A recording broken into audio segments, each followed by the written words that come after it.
website up so that we put on there what we knew among in the meteorological and climatological community about hazards from Ontario. It's a website that's now spreading across the country. It's www.hazards.ca. Started with Ontario. Quebec has similar legislation for emergency management planning. It doesn't have the strict deadlines, the time deadlines that Ontario did. We've opened, we have a website available now in Atlantic Canada. The Pacific one has been slightly delayed, but it's coming soon to you, and we're working on the current one. We have some very, very unique challenges in the north. The north, this one is very different. It's a very different society. We have to acknowledge that. This hazards information website is also going internationally. It's kind of spread. Many of us had to kind of do the work at the closet because we were being really chastised for doing it initially, but now it's been recognized. And it is being recognized internationally. We've been asked to implement a system like this through the World Meteorological Organization, to implement it in 3 to 4 countries over the next 4 years. We're also forming an expert team under the World Meteorological Organization to look at this whole aspect of disaster management, being prepared ahead of time, putting together those hazards so that those who do the planning can help be guided in their prioritization, knowing what about their communities. They put the hazards together with their vulnerabilities to come up with their lists.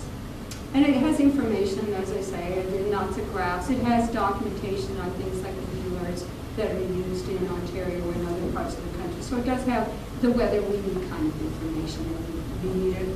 We have information like this. We're starting now because as soon as we put this site out, municipalities said, that's great, that's a pass. What's changing? I mean, what's changing? So we're starting to put trends on these sites. And then they immediately, further finished that statement. They said, that's great, but I have to deal with the future too. And they didn't ask us, we didn't prompt them. They said, can you tell me about the future? So we will be adding information about future extremes, including information like this, which is a study again that looked at weather patterns and looked at the combination of heat plus air quality and what it might mean based on, we worked with epidemiologists, meteorologists, climatologists, epidemiologists, community response agencies, and the healthcare units, to look at what the implications of climate change would be for heat alert systems. Because heat alert systems are an adaptation action to deal with the vulnerable populations who are sensitive to heat events. But in our part in southern Ontario, very often the heat events are also accompanied by severe air quality events. And the dual combination has an impact on mortalities. So working with the relations we had with mortalities today, we extrapolated into the future, assuming we didn't clean up those emissions and allowing things like poor ozone days to go up with warming temperatures as well.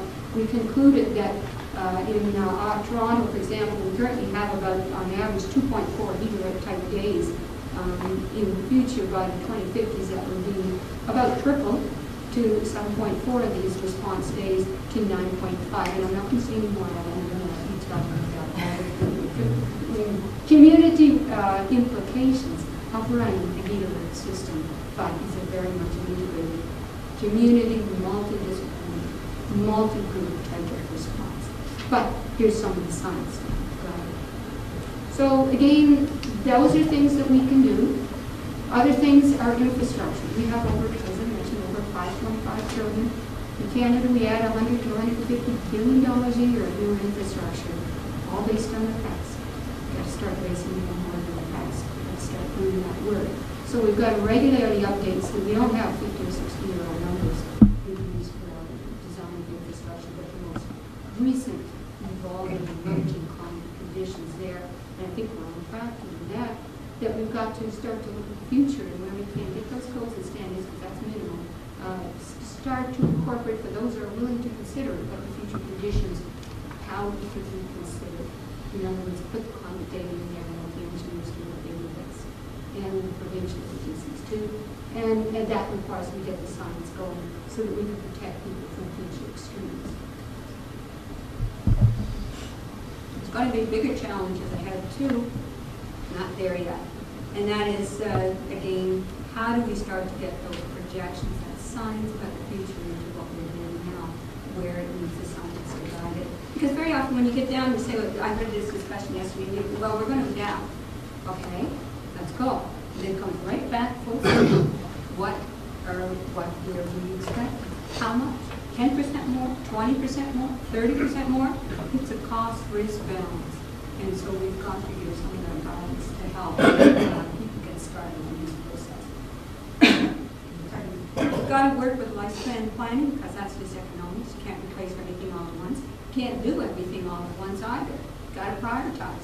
Got to pick your battles. Got to pick the things that are first needing to be fixed, and then progressively and systematically start to think about how we're going to adapt our systems, our communities, our management, and our infrastructure for the future. Maintenance comes in there. Buildings that are structures that are not maintained do not stay as resilient. And systems and buildings and infrastructure is not maintained as well, does not last its full lifespan. It has to be replaced soon, and that's expensive.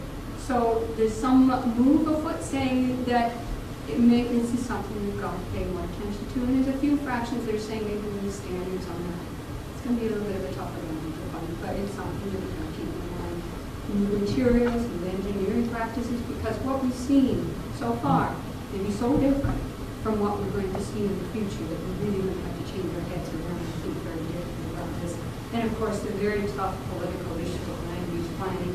Already have some communities north again, the east coast and Atlantic, where the communities are being repeatedly flooded from storm surge events and other types of events. And the question is, how do you grab the bull in the horns and ask what to do with that communities that you can't really advance this? So these are all things that we're going to have to deal with in the future. This just gives an example of the fact that different things are built and reviewed at different periods of time. We've got to look at those cycles because it's expensive. Again, you can replace everything all at once. We are, as I've already mentioned, looking at getting climate change into our next issue of the building code. That'll be the 2015 code. I'm afraid there's a lot of work to be done. I think we can do it. We can start the process. And so that would be helpful for the next generation and for us. We've got to look at the most vulnerable areas, as I say, and get the right science. Some of the science, I'm going to whip through these last slides because it's very, I'm showing my very scientific bias there. That deals with getting the guidance. We have a website for those people who are down, really great into adaptation, want to know about the future and what the projections are. That's our website. It's Climate Change Scenarios Network here in Canada, www.cccSN.ca. It has all the results from the Intergovernmental Panel on Climate Change, all the projections from more than 20 international modeling centers worldwide.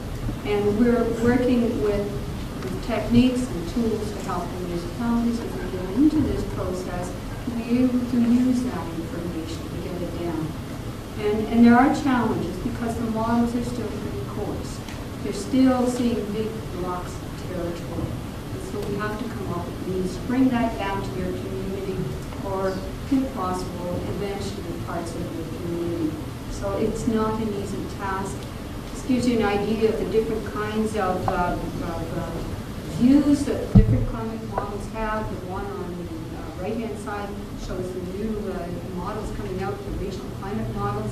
Everybody says, oh, they're the newest, they must be the best. Beware, not necessarily. They're driven by the big models.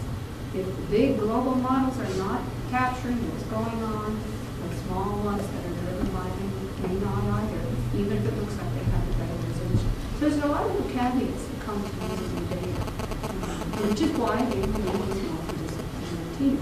This just gives you an example for Vancouver, for your grid cell. We put the different models from more than 20 modeling centers.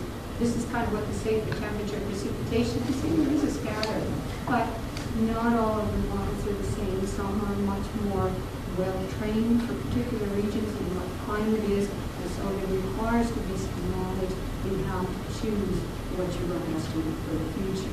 So due diligence requires them to say more than one climate model and more than one estimate of the future. Just to show you again precipitation for Vancouver, some of those models are older ones. Some of them are looking at 4 times CO2, which we look back might not be unrealistic if we don't start getting our act together. But Generally, we probably would look in the middle to see the range of estimates on what's happening with precipitation. This just shows we plot what a perfect, we basically look back and say, well, how well did the models do and how much physics did they have to capture the last 30 years? And it's generally a feeling that they didn't have, they weren't tuned to a particular climate region, and they may not have captured all the physics of the most recent period. It's a little bit harder to know what to do with those models in projecting the future. So there's lots of tricks. This gives you an idea for Vancouver temperature, how the models have changed over time, and that there are variations when you see how well they do compared to the most recent climate. So you've got to have what we call downscaling. You've got to have methodology to tailor those models because they're big scale. They're looking at big pieces of the ground bringing down to a particular municipality or community. Likewise, with precipitation, it's the same story. You just don't take them as they come. You have to do some variation and adjustment and understanding of their performance. So I'm finally ramping it down now. But what this is saying is that when it comes to emergency management, it's a must for today and it's bigger must for the future. And it's more than just responding when emergencies come. It's all phases of disaster management that are going to become extremely important to all of us. So to conclude, we know that with the changes upon us, the past will not project the future. We can't throw away the past either because it describes where we started from. That no regrets are the low-hanging fruit. What we do to reduce our vulnerability to hazards today would be an effective strategy in reducing the future risks. We've got to get here to get there. That due diligence means that we have to look at carefully at the models. We think about those multidisciplinary teams, but we can do a lot of things with the models if we do it right.